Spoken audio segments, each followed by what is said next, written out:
Hello दोस्तों, नमस्कार। मैं Santosh Gupta, optometrist, contact lens and high index lens expert. दोस्तों, आज एक ऐसी समस्या के बारे में बात करने वाला हूं जिसमें कि लोगों को रात में या फिर शाम के टाइम दिखना कम हो जाता है या फिर उनको पूरी तरीके से दिखना बंद हो जाता है। ऐसे व्यक्ति को ड्राइविंग करने में काफ़ी प्रॉब्लम होती है या फिर उनकी जो डेली लाइफ स्टाइल होती है, जो लाइफ होती है डेली की, उसको भी शाम के टाइम या रात के टाइम में परफॉर्म करना उनको काफ़ी दिक्कत होती है। मैं जिस प्रॉब्लम के बारे में बात कर रहा हूँ उसका नाम है नाइट ब्लाइंडनेस। तो दोस्तों, आज की इस वीडियो में पूरी तरीके से क्लियर आपको करने वाला हूँ कि नाइट ब्लाइंडनेस होता क्या है, नाइट ब्लाइंडनेस होने के क्या-क्या कारण है और नाइट ब्लाइंडनेस अगर आपको है तो उससे कैसे आप छुटकारा पा सकते हैं, उससे कैसे आप ठीक हो सकते हैं। तो ये सारी चीज़ें आज की इस वीडियो में मैं कवर करने वाला हूँ। तो आप लोग को वीडियो को लास्ट तक ज़रूर देखना है। चलिए वीडियो को चालू करते हैं।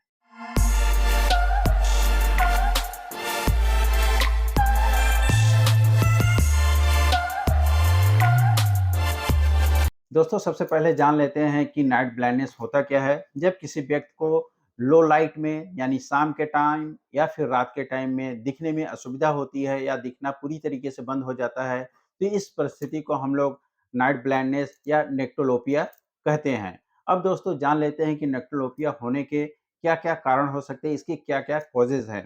पहला जो कारण है, जो सबसे बड़ा कारण है, वो है deficiency of vitamin A. Vitamin A की कमी की वजह से लोगों को नेक्टोलोपिया यानी कि नाइट ब्लाइंडनेस की प्रॉब्लम हो सकती है।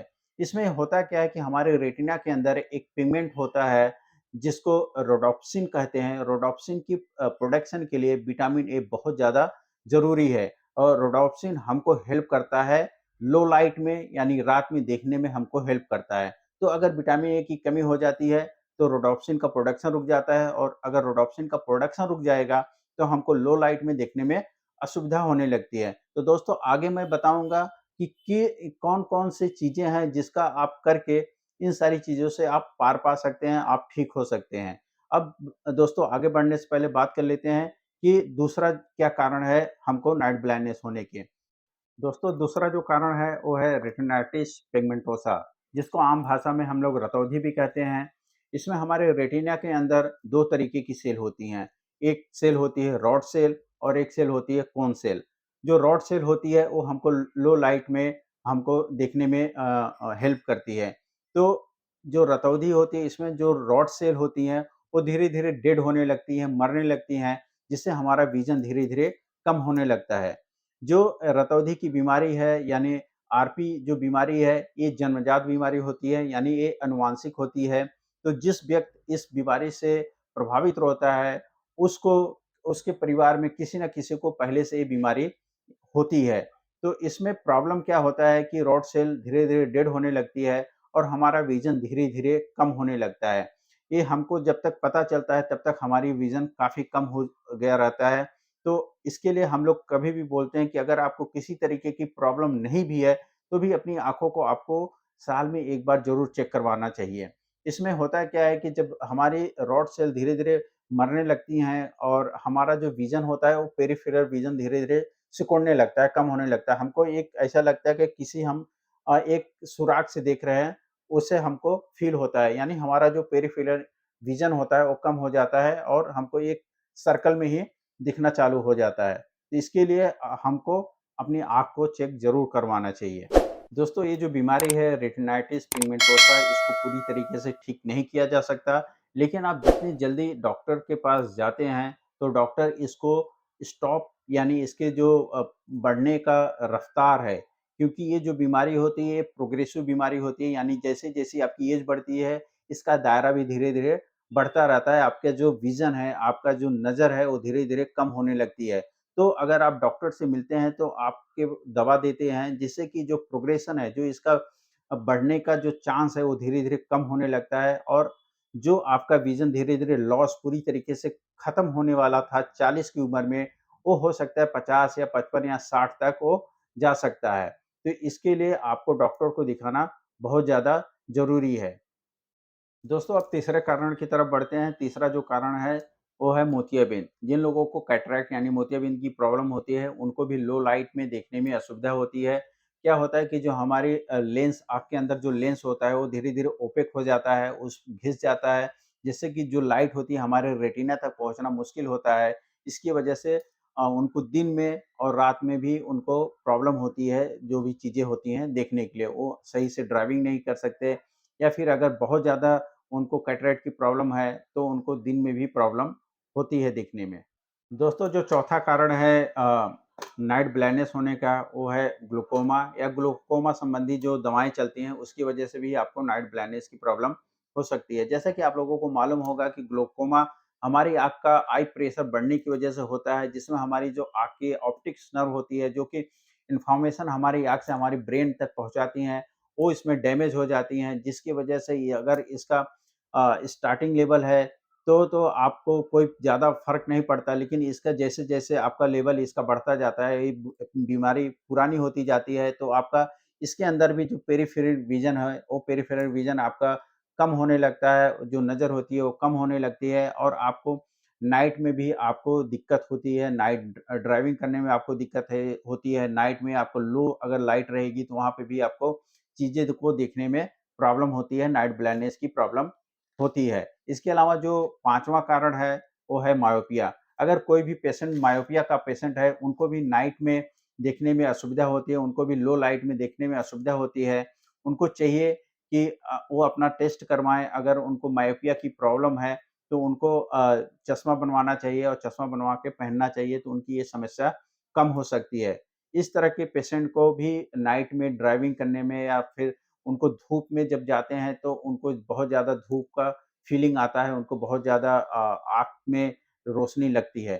तो इस तरह के पेशेंट को भी मायोपिया के जो पेशेंट है, हाई माइनस पावर वालों को भी नाइट ब्लाइंडनेस की प्रॉब्लम हो सकती है। दोस्तों, जो छठवां कारण है वो है डायबिटिक रेटिनोपैथी की, जिनको डायबिटीज़ की वजह से उनके रेटिना में प्रॉब्लम हो गया है, उनको भी लो लाइट में प्रॉब्लम होता है देखने में, उनको भी लो लाइट में नाइट ब्लाइंडनेस की प्रॉब्लम हो सकती है। अब बात करते हैं 7वें कारण का कि 7वां क्या कारण है नाइट ब्लाइंडनेस का। दोस्तों, जो 7वां कारण है नाइट ब्लाइंडनेस का वो है कॉन्जेनाइटल स्टेशनरी नाइट ब्लाइंडनेस। ये भी जो बीमारी होती है, ये भी एक तरह की जेनेटिक बीमारी होती है, ये भी आपको जन्म से ये बीमारी रहती है। तो ये दूसरी जो मैंने बीमारी बताया था जिसको आरपी बोलते हैं, उससे ये फ़र्क ये है कि इसमें आपके उम्र के साथ ये बीमारी बढ़ती नहीं है। उम्र के साथ इसमें आपका विज़न कम नहीं होता है। इस जो कॉन्जेनाइटल स्टेशनरी नाइट ब्लाइंडनेस है, इसमें जो बचपन में जिस तरह के आपको प्रॉब्लम रहती है, उसी तरीके की प्रॉब्लम आपको बड़े आप हो जाते हैं, आपकी एज ज़्यादा हो जाती है, तो भी उसी तरीके की आपको प्रॉब्लम रहती है। आपको शाम को या फिर नाइट में आपको थोड़ा कम दिखने लगता है या फिर पूरी तरीके से किसी-किसी पेशेंट को पूरी तरीके से नहीं दिखाई देता है, जब भी लो लाइट रहती है या फिर पूरा अंधेरा रहता है। तो ये हो गया 7वां कारण। जो अंतिम और 8वां जो कारण है, वो है डेफिशिएंसी ऑफ जिंक। जिंक की अगर आपकी बॉडी के अंदर कमी हो जाए, तो भी आपको नाइट ब्लाइंडनेस की प्रॉब्लम हो सकती है। नाइट ब्लाइंडनेस की प्रॉब्लम होने के लिए जिंक की आवश्यकता होती है। अगर जिंक की कमी हो जाए, तो भी आपको नाइट ब्लाइंडनेस की प्रॉब्लम हो सकती है। जिंक का काम क्या है कि जो भी विटामिन ए है, हमारी लीवर से लेके हमारे रेटिना तक पहुँचाने का काम जिंक की वजह से होता है। अगर जिंक की कमी हो जाए, तो जो विटामिन ए है, वो हमारी लीवर से हमारे रेटिना तक नहीं पहुँच पाता है और जब वो नहीं पहुँच पाएगा, तो वहाँ से आपको नाइट ब्लाइंडनेस की प्रॉब्लम हो सकती है। अब दोस्तों, बात कर लेते हैं कि अगर आपको नाइट ब्लाइंडनेस की प्रॉब्लम है, तो उसको ठीक कैसे करें? उसको ट्रीटमेंट उसका क्या है? तो अगर आपको विटामिन ए की कमी से वजह से नाइट ब्लाइंडनेस की प्रॉब्लम है, तो आप जाँच करवाइए। अगर इसमें ये होता है कि आपको विटामिन ए की कमी सी है, तो आप विटामिन ए की सप्लीमेंट ले सकते हैं। उसके सप्लीमेंट लेके आप उसको दूर कर सकते हैं। इसके अलावा जो भी विटामिन ए से रिच फूड हैं, उसका आप यूज़ कर सकते हैं, जैसे गाजर आप खा सकते हैं। इसके अलावा आप स्वीट पोटैटो का यूज़ कर सकते हैं, जिसमें काफ़ी अच्छी मात्रा में विटामिन ए मिलता है और आपकी ये न नाइट ब्लाइंडनेस की प्रॉब्लम सॉल्व हो जाती है। इसके अलावा जो दूसरा कारण है नाइट ब्लाइंडनेस होने के, रेटिनाइटिस पिगमेंटोसा, ये जो बीमारी होती है, इसको ठीक करने के चांसेस बहुत कम होते हैं। इसको ठीक नहीं पूरी तरीके से किया जा सकता है, इसका कोई ट्रीटमेंट अभी तक नहीं अवेलेबल है। बट इसके प्रभाव को हम लोग कम कर सकते हैं, इसके प्रभाव को डॉक्टर कम कर सकते हैं अगर उनको पता चल जाता है।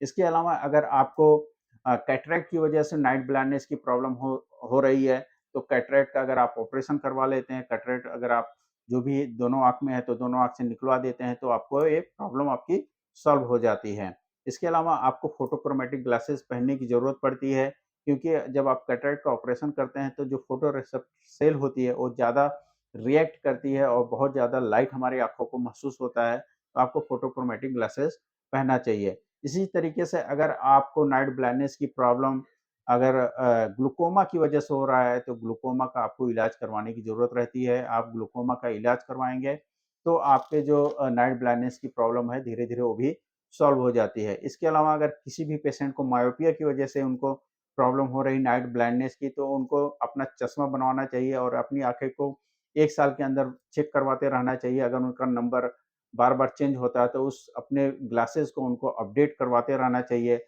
अगर वो प्रॉपर नंबर के अपने ग्लासेस पहनते हैं, तो भी उनको नाइट ब्लाइंडनेस की प्रॉब्लम उनकी सॉल्व हो जाती है। जो मायोपिया के पेशेंट होते हैं, उनको हम लोग एडवाइस करते हैं कि वो जो ग्लासेस पहने, वो एंटी रिफ्लेक्शन कोटिंग के साथ पहने, जिससे कि लाइट का जो रिफ्लेक्शन हो, वो रिड्यूस हो जाए और आपको विज़िबिलिटी ज़्यादा मिले। इसी तरीके से किसी को डायबिटिक रेटिनोपैथी की प्रॉब्लम है, तो उनको अपना जो डायबिटीज़ की दवा है, उसको चालू रखना चाहिए और अपने डायबिटीज़ को कंट्रोल में रखेंगे, तो उनको इस जो नाइट ब्लाइंडनेस की प्रॉब्लम है, उसमें उनको राहत मिलेगी, उनको उसमें अच्छा महसूस होगा।